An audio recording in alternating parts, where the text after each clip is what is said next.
দুর্গাপূজা বাঙালি হিন্দুদের সবচেয়ে বড় উৎসব। ভারতের পশ্চিমবঙ্গ, আসাম, ত্রিপুরা, উড়িষ্যা, ঝাড়খণ্ড, বিহার সহ ভারতের আরো বিভিন্ন রাজ্যে এই শারদীয় দুর্গাপূজা ব্যাপকভাবে পালন করা হয়।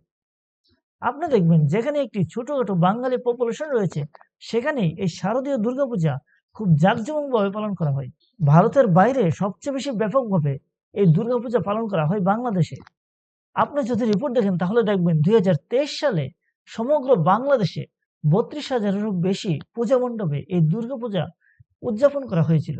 এ থেকে নিশ্চয়ই আপনি বুঝতে পারছেন বাংলাদেশের মধ্যে কতটুকু ব্যাপকভাবে এই দুর্গাপূজার আয়োজন করা হয়। কিন্তু 2024 সালে এই পুজো মণ্ডপের সংখ্যা হাজারের মতো কমে গেছে।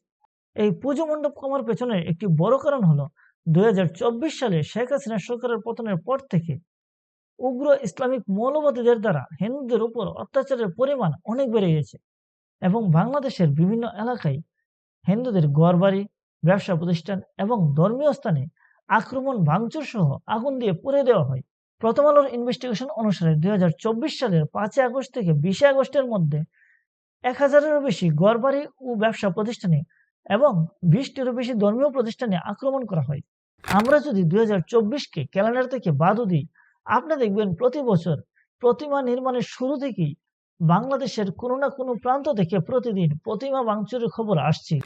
এই পরিস্থিতি থেকেই বোঝা যায় যে বাংলাদেশের মধ্যে হিন্দুদের পূজা কিংবা অন্যান্য ধর্মাবলম্বীদের অনুষ্ঠান নিয়ে ইসলামিক উগ্রপন্থীদের মনোভাব কি, এবং বাংলাদেশের প্রশাসনিক দায়িত্বে যারা রয়েছেন তাদের মনোভাব যে ওই ইসলামিক উগ্রপন্থীদের বিপরীত এমনটাও কিন্তু নয়, এবং তা তাদের বক্তব্যের মাধ্যমে প্রকাশ পায়। আর এই পূজা উপলক্ষে অনেক সময় আশেপাশে যে মেলাগুলি হয়, তারপরে ওখানে গাঁজার আড্ডা বসে, মদের আড্ডা বসে, এইগুলি কিন্তু এবার কোনো অবস্থায় হবে, কোনো রকমের কোনো মেলা হবে না। বাট ওই ছোটোখাটো দুই একটা দোকান থাকতে পারে। একজন গভর্নমেন্ট অফিসার যদি সংবাদ মাধ্যমে এই ধরনের মনোভাব প্রকাশ করতে পারে, তবে সে ক্যামেরার বাইরে কোন ধরনের মনোভাব প্রকাশ করবে তা নিশ্চয়ই বোঝার বাকি থাকে না।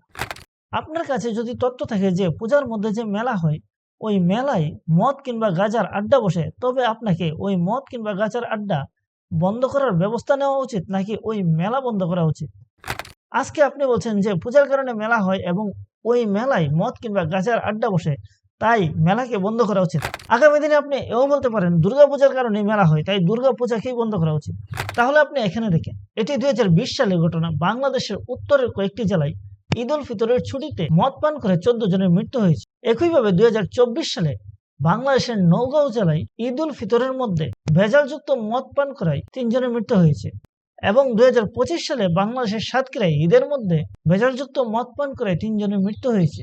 এখান থেকে তো আপনি এও বলতে পারেন যে ঈদের অনুষ্ঠানের কারণে এইসব মদের আড্ডা বসেছিল।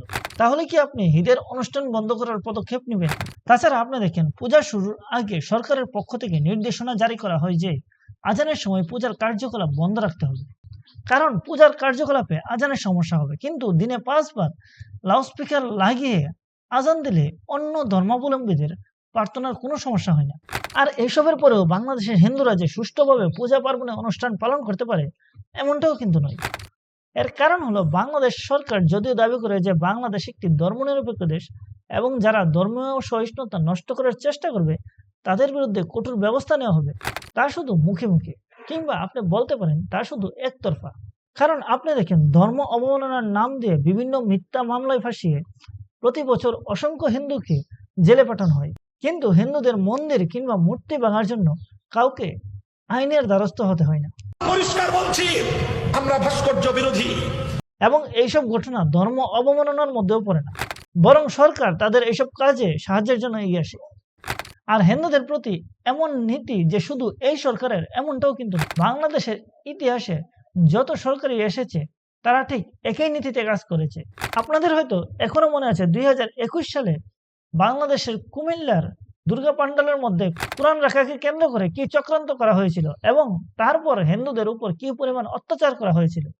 পরে এই চক্রান্তের মূলে পাওয়া যায় ইকবাল হোসেন নামক ব্যক্তিকে। কিন্তু বাংলাদেশের ক্রিমিনাল ইনভেস্টিগেশন ডিপার্টমেন্টের মতে এই সাম্প্রদায়িক দাঙ্গার পেছনে পলিটিক্যাল ইনভলভমেন্টও রয়েছে।